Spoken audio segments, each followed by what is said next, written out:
The series finale to the show Smallville came on yesterday, and I have to say, I've never been any more disappointed in a series finale of a TV show in my entire life. The entire episode was about 2 hours long, which made it seem like it was going to be a movie of sorts.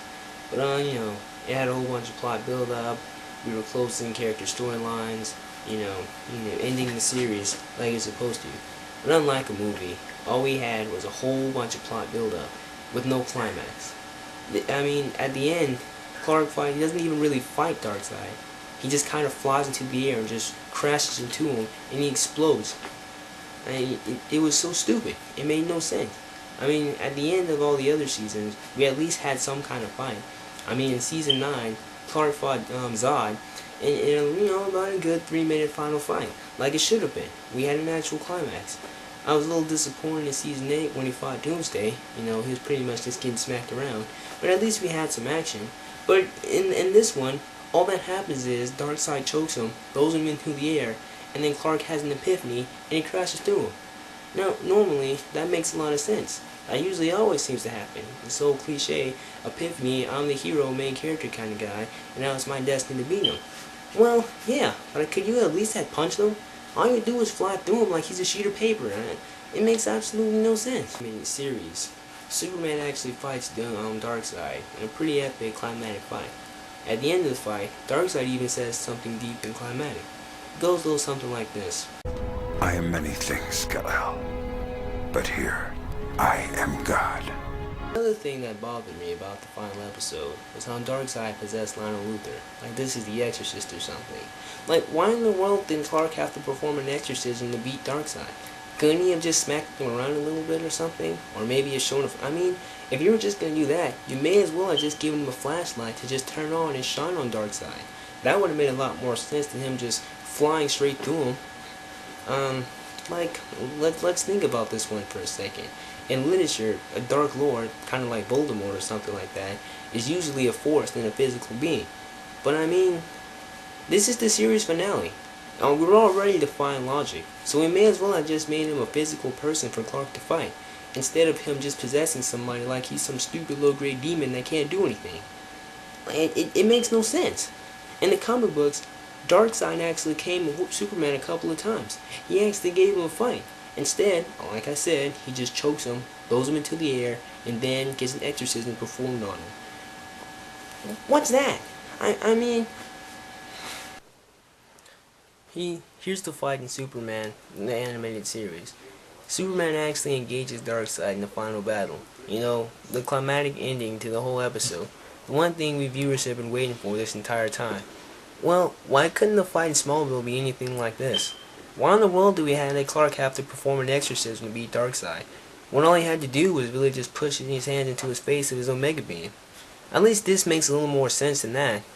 I understand TV shows have to defy logic because we have superheroes, but what kind of sense does that make? Here's the scene from Smallville where Darkseid possesses Lionel Luthor and he's getting ready to engage Clark in a final battle. Well, first of all, why couldn't Darkseid just come by himself and fight Clark? Why do you have to possess Lionel Luthor?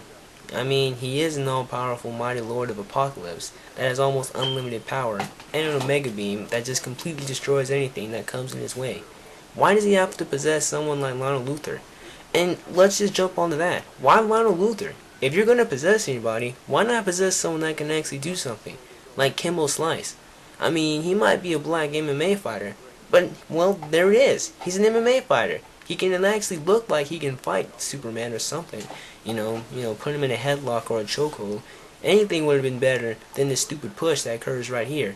He uses telekinesis on him. He starts choking him like this is Star Wars. Then he starts monologuing. I'm not even sure why he's talking. Why couldn't he just kill him? Right here, he picks him up, and he's just holding him. Then he pushes him. And then, check this out. Everything slows down. So then, finally, we get on to the hero. I guess I'd say this is the hero epiphany, where he realizes that he's a hero. I'm just going to skip through this part. See? And basically, it's this part where we all realize that we've just wasted all 10 years of watching this stupid series to have an ending like this. We see him, oh no, he's going through it. Oh, I am a hero, blah blah blah blah blah. check this out. I just stopped the truck. Oh, I'm cool. Yeah, he saves Lana from her car. Yep, that's nice. Here he is again, picking up shit. And yeah, okay, he saves somebody.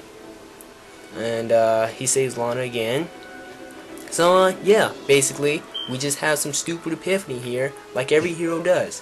Which, like I said before, you know, it's needed for something because it's so super cliche.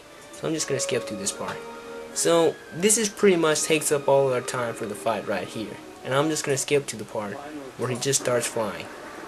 So he realizes, oh man, I believe I can fly. So he's looking around, you know, he's feeling the power. Now he starts to believe he's Superman. So check this out. Darkside walks up, he looks at him like, oh no, I'm about to get my ass whooped. And then, check this out. He looks at him again, and he just flies through him. And that's it. That's the fight. That's everything right there. He just flies through him. See, this is the season finale to Smallville Season 8, where Clark fights Doomsday. Like I said before, I was a little disappointed in this one, but at least it made sense. At least they're actually fighting each other, instead of Clark performing an exorcism or something. At one point in the fight, though, Clark just gets picked up and he gets smacked around a couple of times. You know, I actually wanted him to fight back a little bit. You know, you can't ask for too much. Beggars can't be choosers. You know, see, here we go again. He looks at him, and then, just wait for it, and he just gets bitch slapped. Bam! And he starts flying through the air. Ouch. Pretty sure that hurt him. Anyway, back to what I was saying. At least it's a fight. At least the two are actually settling their differences like two comic book characters are supposed to, instead of one person performing an exorcism. I mean, you know, it's a little similar to the part where Clark starts flying. Well, technically, he doesn't fly. Actually, all he does is he looks at him, and then he just jumps into the air. And, this is it. He jumps 100 feet into the air, and into a nuclear power plant. And that's it. That's the fight.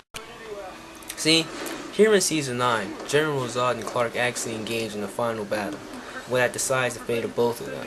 Well, this makes a lot of sense. Instead of Clark performing an exorcism on him like this is The Exorcist, he actually fights him and beats him up. Smacks around pretty good, too. Like I said, I've never been more disappointed in a TV show series finale in my entire life. It was basically just a long 2-hour movie with a whole bunch of plot build-up and no ending. I mean, I basically wasted 2 hours of my life to see some bogus bull. You may as well have just watched the animated series on YouTube. Or I mean, actually, that would have been better. So, yeah. If you watch this review before you see the episode, do yourself a favor. Don't watch it. It's a waste of your time. You'll lose 2 hours of your life that you wish you could get back. And that's basically all I have to say about that. So, adios, YouTube.